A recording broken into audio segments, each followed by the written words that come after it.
Monster Boy and the Cursed Kingdom borrows the best from the classic series and aims to deliver a fresh, modern side-scrolling platform adventure with RPG elements. The ability to switch into different animal forms and a Metroidvania-style world sounds fantastic, but after 5 years in production, does it deliver on the hype? I'm James and this is SwitchWatch. Let's jump in and find out.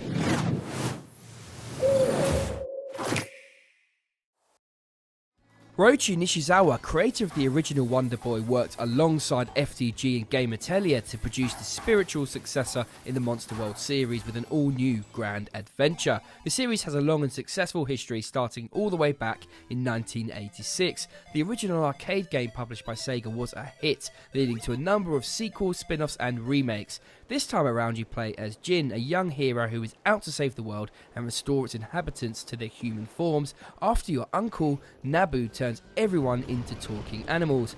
At the beginning we don't quite know if he's an evil mastermind or if he is caught up in someone else's devious plot. The story is a classic action-adventure tale filled with magic, monsters and mystery. What I loved about the story is how it's simple whilst managing to draw you in. You want to help the world's inhabitants with their problems and save the day across this 15-hour campaign that keeps you interested the whole way through. I must confess that at first I thought this was a nice and pleasant, simple platformer with tight controls that looked and sounded great. As I delved deeper, however, the game stacked complexity and difficulty masterfully and I was hooked within about an hour. On the face of it, the controls are simple. You can jump, attack and perform a unique ability depending on which form you are in. You first play as Jin before beating the first boss and being turned into a one-eyed pig. Though the game features 6 animals that you can transform into as you progress, and each has its own unique playstyle. The pig, for example, is relatively weak but can wield a number of spells that you unlock as you venture forth. These spells are limited in use, and so you need to use them wisely to take out tricky monsters or unlock secret paths and hidden treasure. He can also sniff out secrets with his sensitive snout, unlocking hidden pathways which are often needed to progress.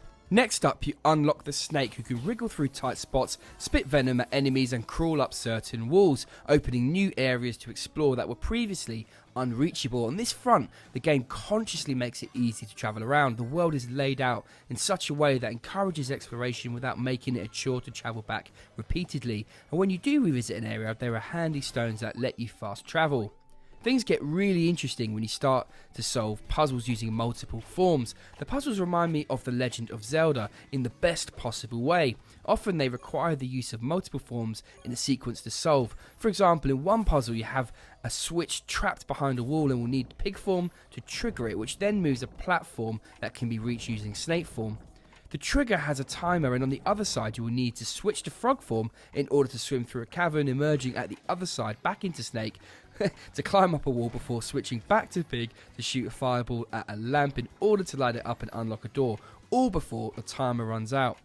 These sections are tense and tricky, giving you a sense of achievement when you do succeed, and crucially, they feel very natural, more so than other platforms that utilise similar mechanics such as Shantae Half Genie Hero. The developers took great care in designing the world. There are no filler sections. Everything is crafted to be explored, and stumbling upon secrets is encouraged. There are musical sheets lost by Ollie, a musician from the game's main town, spread throughout the world, as well as gems which can later be used to upgrade equipment. There are unlockables to be discovered everywhere that won't make you overpowered but will make you more successful. For instance, each of your spells can be upgraded to give you 10 slots instead of the starting 5. In this way, Monster Boy and the Cursed Kingdom throws RPG elements in. As you discover improved spells and better gear, you'll be able to take on tougher enemies and come out victorious. In frog and lion forms, you get to equip weapons as well as armour such as shields, which have benefits such as reflecting elemental attacks or melting ice under your boots. You can even equip armour sets for additional perks. The game is deceptively deep without burdening players in menus and stats. The combination of these features is a rich gameplay experience filled with little details. As a heavy pig, you can stomp down on the ground, stunning monsters temporarily. Another side effect of this weight is that you will sink underwater, whereas the lighter snake will rise. These subtle nuances lead to an intricate in-game experience that feels intuitive and simply fun. And through this exploration and discovery, you begin to unlock more of the world. And that is the game's main aim. It's to have fun and explore without making it a chore to do so.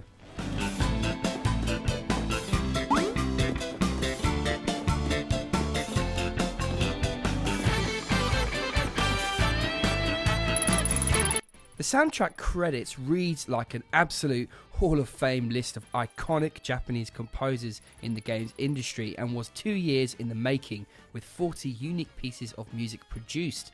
Yuzo Koshiro, known for many titles including Sonic the Hedgehog and Streets of Rage 2, Motoi Sakuraba, the lead behind Mario Golf and the Tales series and Phantasy Star, Michiru Yamame, whose accomplishments include Castlevania and Suikoden, and Keiki Kobayashi, known for Soul Calibur and Ace Combat, all contributed. The quality is what you would expect from such a star-studded cast. We have music that fits perfectly into the world, that brings a sense of wonder and suits the mood throughout.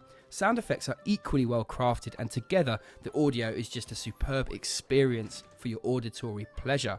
The visuals are also beautiful. Everything has been hand-drawn in a comic style reminiscent of an anime comic. The bright colours pop, and the sheer scale of the world they've created is just truly impressive. The small details, such as the gorgeous backgrounds that add perspective and little critters in the foreground, work together to give you that sense of being in a complete world. Monsters look great and the movement is perfect. I never experienced any slowdown or odd animations that just didn't line up with my inputs. This makes the gameplay fluid and a joy to play. The bosses in particular look awesome. Taking on giant mobs is a blast, and they and their moves look and sound fantastic. I always appreciate it when a game makes gear visible. When you get an awesome flaming sword and shield, you want to see that reflected in game, giving you that feeling of being an absolute badass. The game has a simultaneous release on Xbox and PlayStation.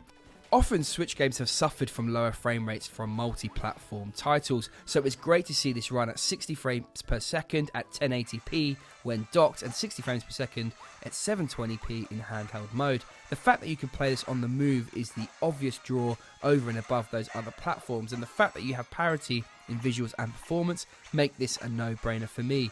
The ability to pick it up and play on the move is a very welcome bonus. Overall, the visuals are fantastic, and it's very interesting when you consider that the developer had actually made the game in a different art style and went back deciding to do hand-drawn images, and what a great decision that was. Coming in at $39.99 in the US and $34.99 in the UK, this is not a cheap game, nor is it the longest at 15 hours to play through.